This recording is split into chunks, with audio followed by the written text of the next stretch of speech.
Welcome to the five of us. We are five outspoken women with close to 150 years of experience as broadcast journalists.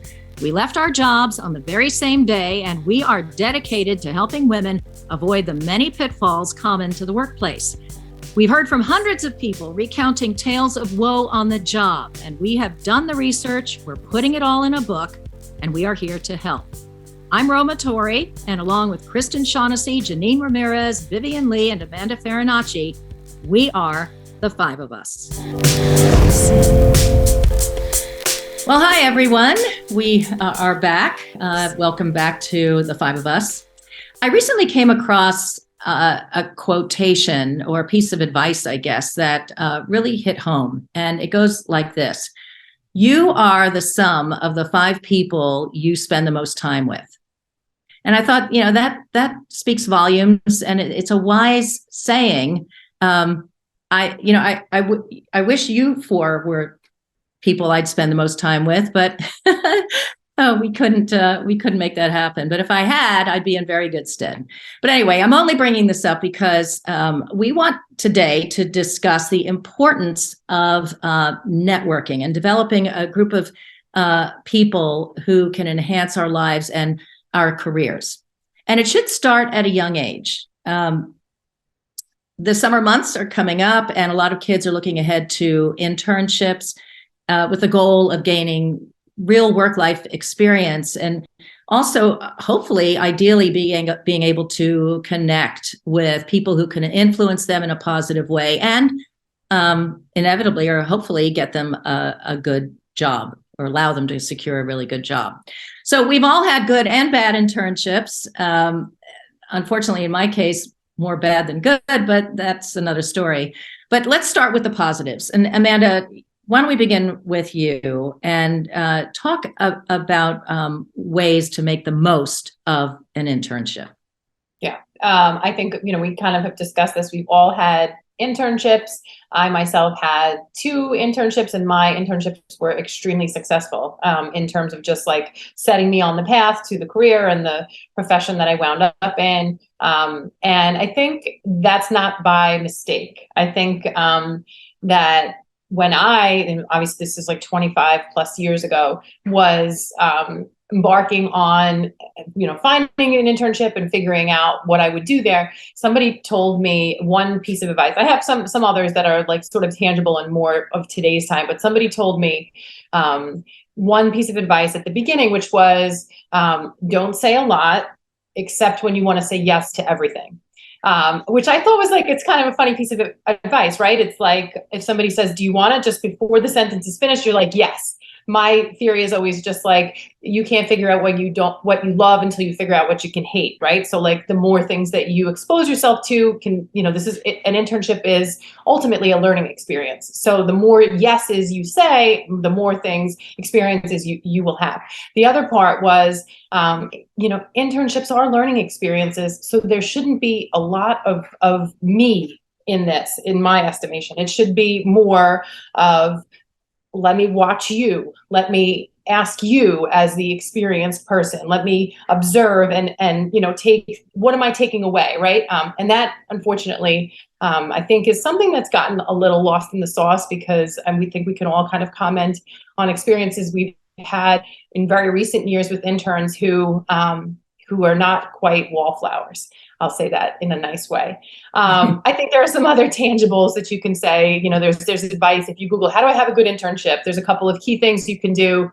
The more you act like an employee and you're part of the team, it's like that fake it till you make it thing where like I'm part of it and you sort of slide in, your personalities mesh. You can pick up on the tone and tenor of the culture in the place where you're working. You act the way you see behavior people have and you mirror that behavior in a good way. Puts you in a good light. It feels like you're seamless. I actually did this really well at my first internship at WNBC. I stayed there for 1 full year. And at the end of my internship, I was running the meetings. And they were like, is this girl for real? And because I had literally modeled the behavior of everybody where they forgot that I wasn't a full-time employee. To that end, get to know the staff, build relationships, make people like you, right? Like show your skills. but also just bond with people over your shared experience and see what you can learn from them. Get feedback. It's really good to be able to take constructive criticism and also to just be open to suggestions, ask for opinions, even if you don't necessarily agree with them. I think there's a lot to be learned in terms of just even being open to the idea of asking for criticism and to develop yourself. Stay humble. This goes back to my point about people, how you shouldn't be sort of, it's all about me in this space. It's really just about the bigger picture experience. Be consistent, reliable, effective. I think those are things you want to do in any job you have. When you say you're going to show up, you show up. When you say you're going to do something, you do it. You want to be the best version of yourself. Maintain a positive attitude. Some of these are extremely obvious. And then, mostly just like find the ways to get the most out of this experience. I know Y2K, remember we had this, amazing Y2K, we thought the world was going to end. I was an intern and I was in college at the turn of 99 to 2000. NBC thought, oh my God, what if the world ends? We need somebody at the desk. Oh, what's that 20-something-year-old doing? She's probably got no plan. So I was like the jerk who was there sitting next to the assignment editor going, hey, I'm not dead, But I mean, that was something that put me in a good light. It was an experience that I obviously remember and talk about now. And it really pulled the shade back on what a life in my chosen profession would look like, because those are the kinds of things you're doing anyway, right? Like if that happened, I would have 10 years later, I would have been exposed to that as a reporter. So sort of long-winded answer here is, just like sort of be obvious. Internships are learning experiences. The best ones are the ones in which you really take advantage of the fact that people who are around you can fill you in and inform you and educate you on something you think you might want to do for the rest of your life. Right. It's interesting. You say these things should be obvious. I agree. They should be obvious. And yet I've had some really awful interns who think that they're there to tell me about themselves. And, we've gone over this in a previous episode, but my advice has always been keep your mouth shut. I don't want to hear about your life. You're here to learn about the work, the business. This is a professional newsroom. This is not school where you give and take. It's all, we give, you take, and that's how it works. But a lot of kids just don't know that. But anyway, before you get the internship, you need to provide a resume, and there are a lot of do's and don'ts in terms of putting out a successful resume. And so, Vivian, you recently came across some really good tips on how to compose a resume that will get the proper attention that might win you a good job or a good internship, right? Yeah, I checked in on the Wall Street Journal's State of Jobs and Labor. They had a symposium, and one tiny workshop of that, which to me turned out to be one of the best parts of it, was today, what does a good resume look like? And it was put on by J.T. O'Donnell, who is the founder and CEO of Work It Daily. It gets 1.5 million page views a month. And there's a reason why. She had some really amazing tips to give. I'm just, full credit to her. She relayed these points in a way that totally made sense in today's day and age.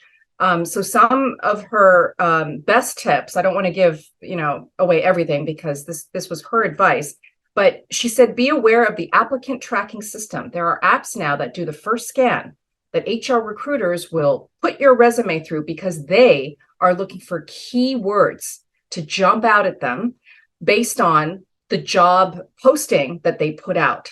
So because of that, and because the second scan is then the human who actually receives the resumes that have been put through this first scanning by the application, by the app, I should say, their eyes are going to skim through your resume in a Z pattern, according to O'Donnell. And so less is more in today's age.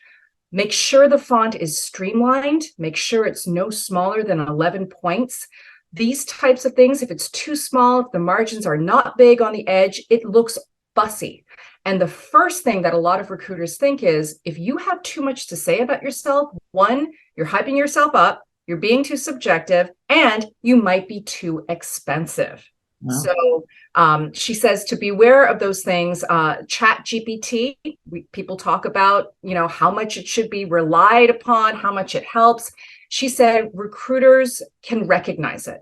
And kind of adjacent to that whole Chat GPT debate is if your resume starts to have that faint whiff of, over exaggeration, maybe even a lie, you're going to be put aside. Like you get a one strike chance, that's it, and then you're out. So beware of overhyping what you actually do.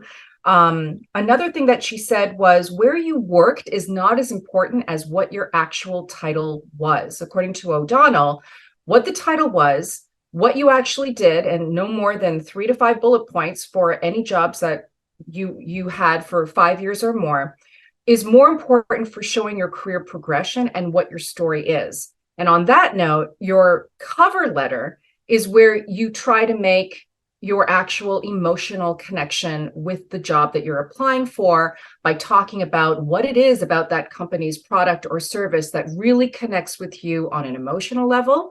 This is where you get to talk about why you feel what they do or what they put out is special and different from other similar services or products out on the market.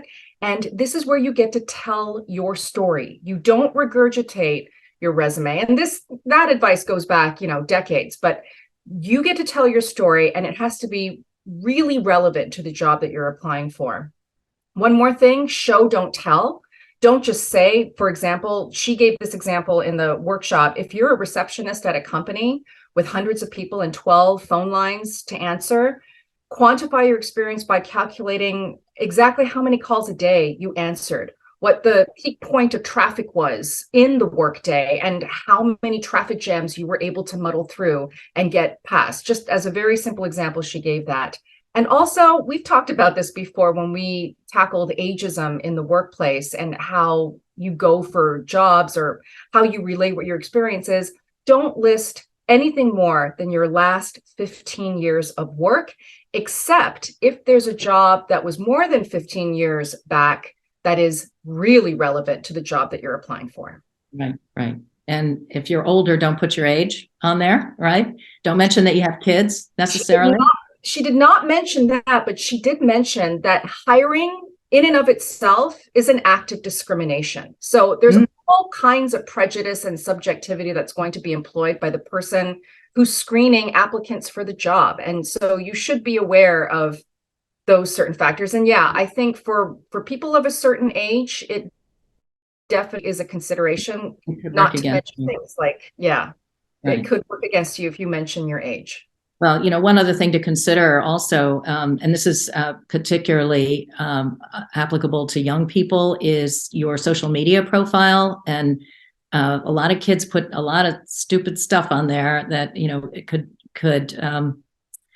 could give them a hard time if they're looking for a serious job.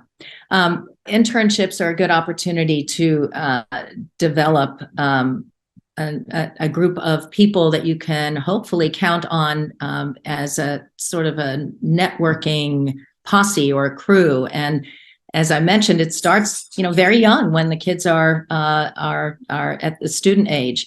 And so I want to ask you, Kristen, what is it going to take to develop a networking crew that kids can rely on and hopefully lead to maybe full-time employment one day? Yeah, well, I think you all touched on it a little bit. It's the listening skills, right? Because you want to just kind of make yourself invisible but helpful at the same time. And part of the networking is listening and learning from people. And I'll give you an example. It was 34 years ago that I had my internship. And that internship, the people that I met there helped me get my first job in radio. They helped me make a tape on their downtime, their days off. They edited it for me and everything. I had none of that available to me. And this is back in the day when tapes were this big, and then they helped me get my job from radio to television because they helped me make another tape. And then they helped me get my job in New York City because they were from New York City. And I still keep in touch with all of them today. So that's how important networking can be. And it's not like some people think of networking as like inauthentic or unauthentic, and it's not. I mean, it doesn't have to be. You have to develop real relationships, I think, but it's also knowing your place when you're networking. And it's a good way to build your brand as you go through your career. But when you're just starting out, you just want to network to meet connections. That could be the job that you get.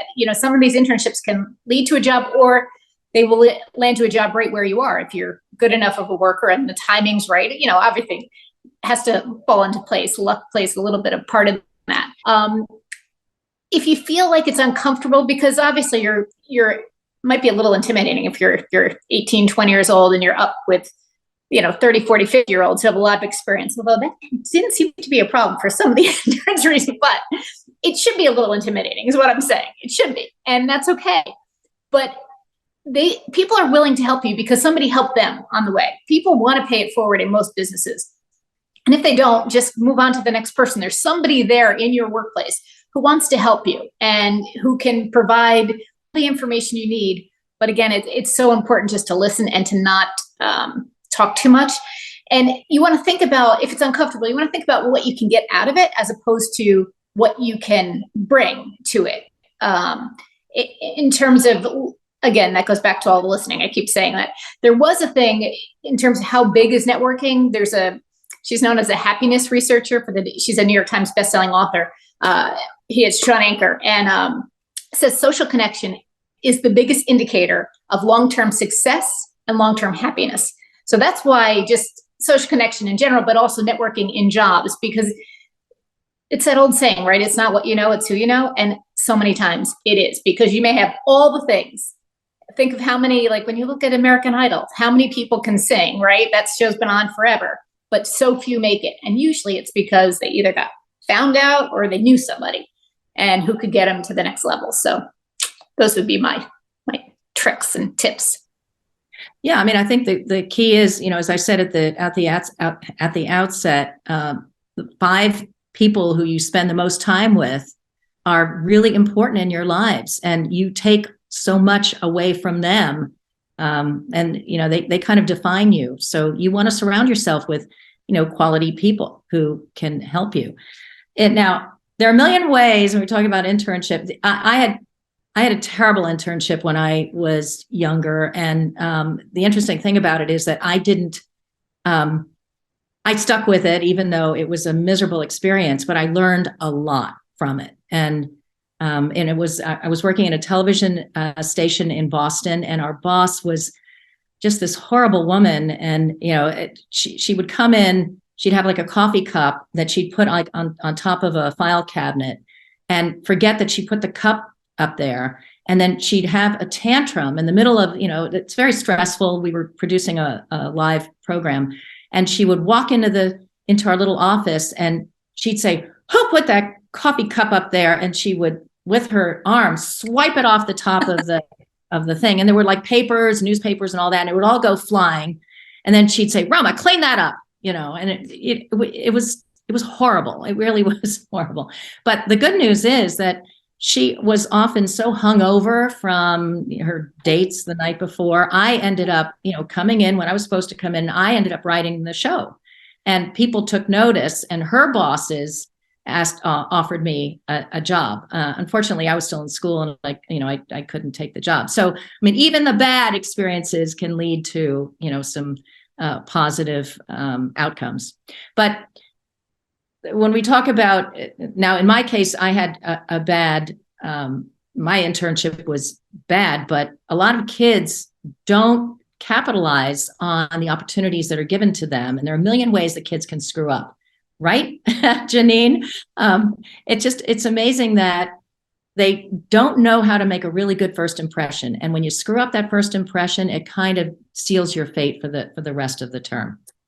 Yeah, I had some really good interns, but I had one really bad intern that will always be in my mind, like the notorious intern from hell.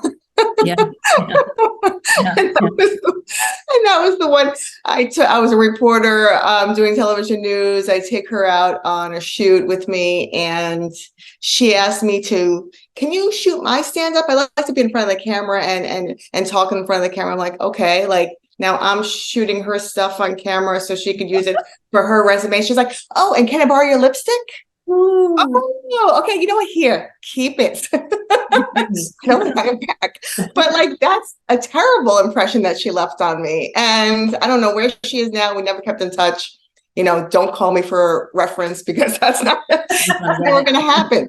So I think that's where networking and relationships come into play, because if you have a good relationship with somebody really early on in your career, you become successful later on, you'll always remember the person that helped you, the person you bonded with, the person you came up with, and you need to call them for something. They will take your phone calls. What can I do for you? Even if you're in different industries, even if you're, working different jobs, it's always like a relationship that they knew you when, and they liked you back then. And so, and they like applaud your success. So I think that networking starts early. But interns make a lot of bad mistakes, right? So one bad mistake is not researching the company beforehand, like not knowing who the key players are. How about if you're in the elevator and you're standing next to the CEO and you have no friggin' clue that that guy's a CEO, or that woman's a CEO, or has a big, a big role in the company, that you just missed an opportunity, because you should know who that person is. You should introduce yourself. You should maybe, it's just an opportunity to network, get to know the person, they get to know you. And it should be obvious who this person is if you do your research. And also the values and the company and what they do and what they stand for, and, how they perform. Not being on time. Somebody's managing you as an intern. So you have a manager who's expecting you to be there. They already have like tasks for you to do during the day if they're a good manager, right? And so you don't come on time. They have other things to do. Most people who have interns have other jobs to do. They have to attend meetings. So to manage an intern who's not there on time, that becomes a pain in the neck for the person who is managing you. Not dressing the part. You should also, in part of your research of the company, find out, is it casual, business casual? Is it, do people dress up? Or, in the news reporting business, it's hard because you may be paired up that day with a reporter who's going out to the field, and you may have open toe shoes, and they're taking you to a construction site. Well, you're not dressed for the part that day, and you may not know. So maybe, like, if you're in an industry like that, you may need to have a second bag of clothes ready with you, because you may have to go out to the field and do something like that. So dressing the part and asking questions, but not to the point of being annoying and talking about yourself, but asking questions that are relevant. Don't guess. Like, I think they kind of want me to do it like this. Just ask, is this how it goes? Can you give me feedback? Not too often, but often enough so that you understand what your task is and you're able to do it, and you get feedback for what you're doing. Not proofreading your work. How about if you have to send out an email and then, everything has spell check now. You should really spell check, but autocorrect could also be your bad enemy at the same time, right? You could have autocorrect on it. Could be the wrong word altogether. So really proofread any kind of email or correspondence you have to your bosses, to groups, anything at work. Don't be labeled a complainer, because there's plenty of people who complain, and you don't want to be labeled a complainer. And also, at the end of your internship, make sure that it doesn't just end and you walk away. That's where the relationships come in. And you want to make sure that you revisit the people who were good to you, the people that you learned from. You want to make sure that you write them an email and tell them how much you appreciated their time, them sharing their expertise. Can I use you for a referral in the future? And that's how that kind of builds there. So make sure at the end of your internship, you do walk away with a couple of people that you're able to email after the fact or contact after the fact, who will probably help you in your career. Mm-hmm. I've had a lot of good interns, and I've had some bad ones. And I'm thinking of one in particular. When I was working on Long Island, I had this one intern who was living in the city at the time. It was over the summer, and she was supposed to work like 2 or 3 hours, 5 days a week, Monday through Friday with me. And she had the gall to say, since I'm sort of halfway up Long Island, I think on Fridays, I'm just going to leave about an hour early because I want to head over to the beach. Is that okay? And I was like, no, that's not okay. I mean, it was the most ridiculous thing.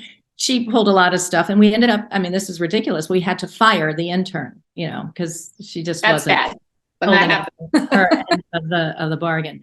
But on the other side of the token, then there's some awful people who you work for in an internship, and oftentimes the duties that an intern is asked to do are like slave labor, right?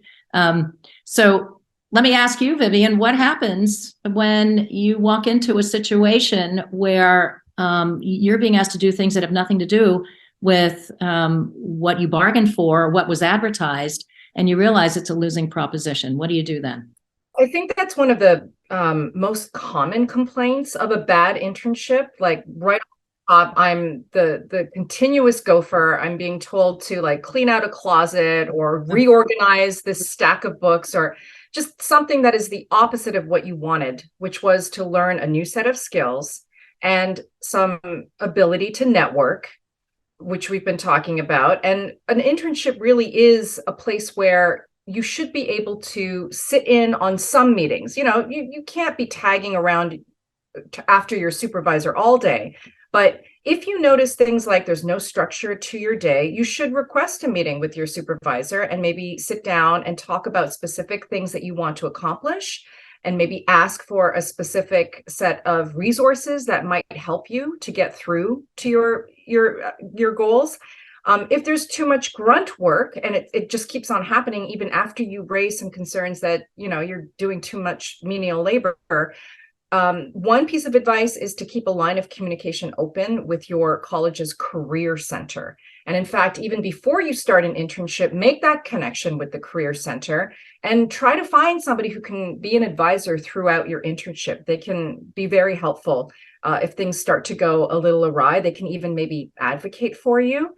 If you're feeling excluded or forgotten, like one red flag is if you find yourself at a desk all the time and the rest of the team has just kind of disappeared, then you can take the initiative and maybe try to build your own network. Look for people whose jobs really interest you or that you don't understand, because you'd be surprised how many people respond favorably when you come up to them and say, "Hi, what's your job about? And why is it so important to the process of this workplace or this company and in what you guys are putting out?" And finally, I know there's a lot of, there may be, especially for those who are not experienced enough, the tendency to just want to, cut your losses and hightail it out of there before the end of the internship. And, there are year-long internships. Like, Amanda, what would have happened if that turned out to be an awful experience and you didn't take advantage of what was there? It is something that you should try to resist as much as possible, unless it's unprofessional behavior bordering on criminal that really makes you concerned, that you think it's an unhealthy workplace. Stick it out as much as you can and try to make allies inside that workplace. Another red flag before you even start an internship is if you're not given some kind of paperwork that outlines what's expected of you, because even unpaid internships these days are coming with that documentation. You should be able to see very clearly what the employer is going to be offering you, and you both should be signing it to try and keep you both accountable. Also, low or no compensation. It's often a flag these days that the company's values might not be in line with yours. And in the interest of social equity, and also just the general idea that interns should not be considered slaves, more and more companies are offering some kind of compensation as a show of respect. So those are two red flags right off the bat that might tell you this might not be the internship that will work for you. Yeah, no, that's good to know. I will say the successful interns that I've had working under me, I've stayed in touch with them, and I'm so proud of the fact that they've moved on, and I had a little something to do with their progress, in their life. And I've stayed in touch with them it's been years and years and years, and it's been a wonderful relationship. So I hope everybody listening to this has a positive relationship with their interns or their internships, because it does, it can change your life. So as we often do, or always do, end with a quote. I'm going to end with this very brief quote, and the author of it is unknown. So let's say I said it. How's that? I'll take credit for it. And it goes like this: networking is not collecting contacts. Networking is planting relationships. And so on that wise note, I will say goodbye to everybody, and we'll see you next time. Thanks for listening and watching. Thanks for tuning in to The Five of Us. We want to hear from you with any questions, ideas, or suggestions for future discussions. Just write to us at the email you see here, and we will be eager to help. Talk to you next time.